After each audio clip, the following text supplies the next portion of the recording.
medical misinformation is everywhere. Dr. Mitch is here for straight talk and to give you the truth. Hi, this is Mitch Ghen, and this is the last part or the last installment of a series that we did on Optimal Health 360 Degrees. If you haven't had a chance to watch the others, I highly recommend that you do that, because we basically talk about how you should look at a patient from every side possible. Just like an EKG uses 12 leads to be able to create that 360 degree of the heart view, you need to do that as a good practitioner. A good practitioner is one that's willing to look outside of their comfort zone and look at whatever will help that patient. Now, being at this point, you should have seen the others and pretty much understand the different types of workups that were available to you. We now have to decide, what are we going to do to improve that person's health? What's in our armamentarium? What's in our toolbox to do any good? Well, of course, everyone will know that oral supplements is a major part of that. The oral supplements that you use, of course, should be of good nature. They should be certainly the right product. They shouldn't have any excipients in it, if possible. Should be made in a very good laboratory. You should really know where your supplements come from, because they're going to be part of the medicine of these individuals.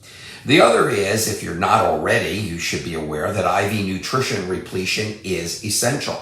And I'm not talking about looking and seeing to give someone a milkshake because they want a little energy, or a hangover formula, or some other silly name formula.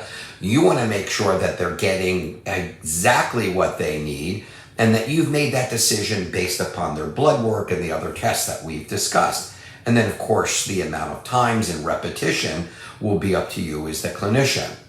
Simultaneously, we talked about hormone replacement. By now, again, you either have saliva sample or urine, or you have blood sample that pretty much should look characteristic for where that person is. Recognizing that hormones allow for intercellular communication, and so trying to bring them as close to youth makes sense if it is possible safely.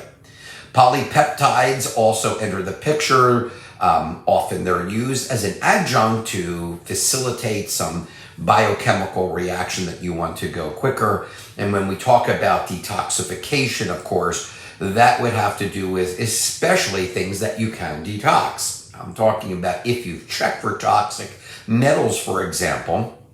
There are several elements. And by the way, there are a series of 3 very well done for your information that you can always get on detoxification of toxic metals. Diet, of course, goes without saying. You obviously should always send that patient out with an individualized diet plan. There are no always or nevers. For those of you that are really pigeonholed in one specific diet, I assure you I could easily point out multiple problems with it, as there are advantages. Pick the right one for the right amount of time for the right individual. Exercise is also no-brainer, but strenuous exercise programs may not be indicated for certain individuals. For example, a patient already having a large amount of anaerobic glycolysis, like a cancer patient often does, making them do a lot or harsh exercise could just increase or deepen that chiasm and not be healthy for that patient. And let's not forget stress. Everyone has it. Regardless of what the diagnosis is, it brings along with it some psychological overlay. So meditation and yoga and nature walks and whatever else, going to art museums that work for that individual should be included in their program and talked about with that particular healthcare provider. And of course, you need to get folks to minimize their exposure to environmental toxins, with parts of the country, for example, getting such bad air quality that is of issue. But food, water, air, personal care products should all be addressed.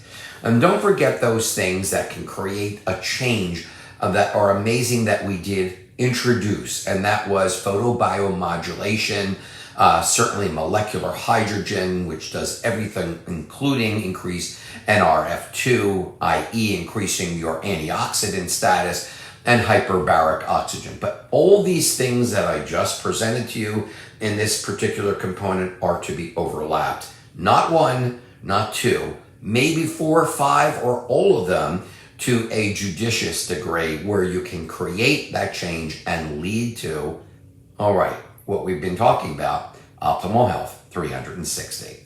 Thanks for watching. I'm Dr. Mitch Ghen. Any other information you need, you can go to Dr. Mitch at drmitchghen.com. That's DRMITCH at DRMITCHGHEN.com. Have a great day.